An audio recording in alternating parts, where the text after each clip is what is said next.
What's going on, guys? B. Scott Richard on today's show. We're going to be recapping the AFC East heading into the offseason of the 2022 NFL season. I always give my predictions prior to the season, so I'm going to be recapping it, going through where I was right and where I was wrong about the AFC East. So keep it locked and loaded right here at the First Four Downs.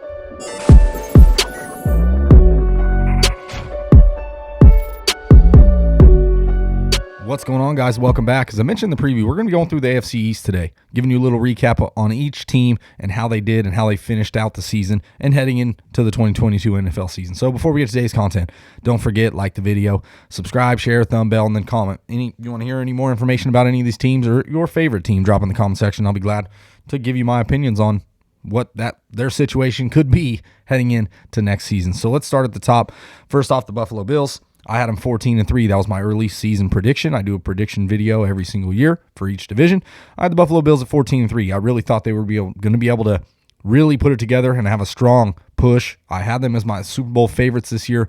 And honestly, they didn't do too bad. They finished 11-6, had a couple key losses, especially an early one. They lost to the Pittsburgh Steelers to open the season.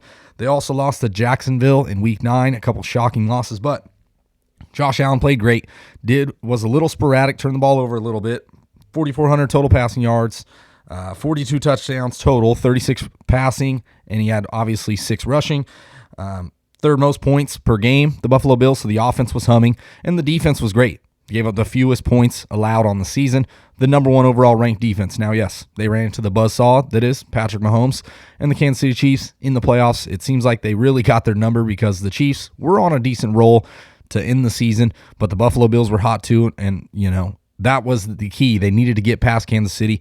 Obviously, we're going to be seeing this for many, many years, whether Josh Allen and that team can get over the hump. Honestly, the defense played great. Tre'Davious White, missing him down the backstretch, that hurt. And in the playoffs, they gave up 40-plus points to the Kansas City Chiefs. And 40 yards on 2 plays in 13 seconds for them to tie the game in the playoffs. But look, there ain't much to say about the Buffalo Bills. I think by far, they're the best team in the division. They're going to continue to dominate this division going forward. And don't get me wrong, the Patriots, they also played great in this division. They were right there. Honestly, had the division lead at one point. But it's the Buffalo Bills division, in my opinion. And I think going forward, Josh Allen, as long as he continues to improve, you're going to see just greatness. So let's talk about the New England Patriots.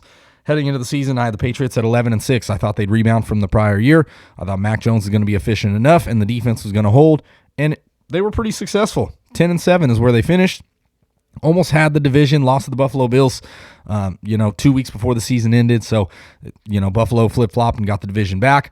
But the Patriots played great. And Mac Jones, we saw it, had a pretty good rookie year, albeit when he was turning the ball over, it did cost him some games. So 3,800 passing yards for Mac Jones, 22 touchdowns to 13 interceptions. He had multiple interceptions in 3 games on the season, and all 3 of those games were losses.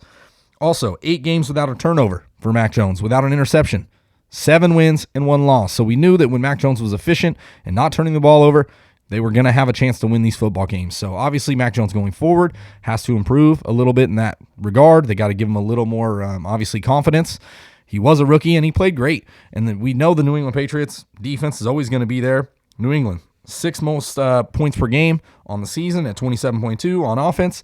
Also allowing the 2nd fewest points at 17.8. So they finished right behind the Buffalo Bills in total defense there by allowing very few points. What can you say about the Patriots? They got 2 great running backs. I think going forward into the future, Ramondre Stevenson, rookie last year, played very well. And then, Damian Harris, he played well too. So they obviously have a great 1-2 punch right there. They need some wide receiver help. Obviously, we've seen it throughout the season. Nelson Aguilar, Bourne, Jacoby Myers, these guys, they're just not dynamic enough of playmakers to make plays down the field. And Mac Jones is going to have to open the offense up a little bit if he wants to continue to grow in the offense. But the New England Patriots are going to be right there. The defense is always there, and the offense really was in sync for some parts of the season. I want to say they had a 7-game win streak at one point. Played well. And overall, they finished exactly where I figured they would be, and I figured they would get into the playoffs, and they did. So let's look at the Miami Dolphins. 9-8 is where I had them coming into the season. That was my preseason prediction. They finished 9-8. And honestly, going 1-7 to start the season, I was surprised that they still finished at 9-8. First team in NFL history to lose 7 straight games and then win 7 straight games. So great job there. They fired their head coach, Brian Flores, which is absolutely incredibly insane to me, considering I felt like he was very successful and moving in a correct direction.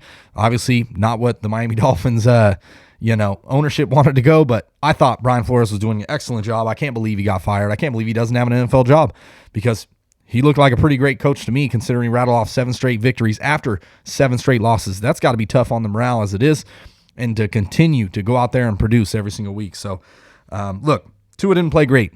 Not horrible, but not great. 2,600 passing yards, 16 touchdowns, and 10 interceptions in 13 total games. Dealt with a little bit of injury. The weapons, they were injured as well. Devontae Parker missed a lot of time. Will Fuller played, 80 snaps, something like that, made $10 million.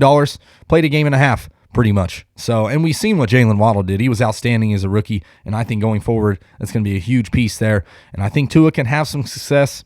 They need to work on the running back room.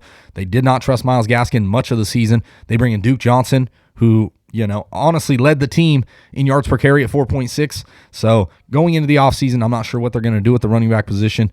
They're going to have a new head coach also as well. And the defense, it really struggled in the beginning of the season. The secondary was banged up a little bit, but down the backstretch, once they fully got healthy, you've seen they really started rattling off some great victories and holding their opponents, to very little points. So Miami Dolphins, after starting 1-7 and finishing 9-8, honestly, that's a pretty good, decent season, and I think they can grow from here, but we got to see another new head coach, another coaching change, and see what this team can do going forward. Hopefully, they can get a stronger running back at the core of the running back room, because they really just swirled around and had 3 or 4 different running backs all season long. Malcolm Brown, Salvon Ahmed, Myles Gaskin, they didn't trust. Duke Johnson, Phillip Lindsay at one point. So for me, all in all, I would say the Miami Dolphins season was a success.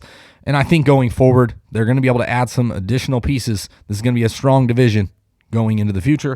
And let's talk about the New York Jets.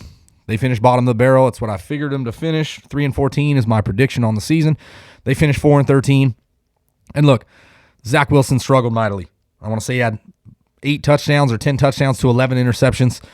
Didn't play very well. The offense as a whole missed a lot of key outside weapons. You're looking at Elijah Moore missed 6 games. Corey Davis missed 7 games. James Crowder missed 5 games. Michael Carter, once he started getting going and acclimated, then he got hurt, missed 3 games. A lot of these key offensive weapons got hurt in key pivotal moments in the season, and they just couldn't get it together. And by the way, the defense was terrible. Robert Saleh, a defensive-minded coach, coming in from the defensive coordinator from the San Francisco 49ers. You had hoped the Jets string together a pretty decent defense. Well, they gave up, the 3rd most rushing yards on the season, the most rushing touchdowns at 28 on the season.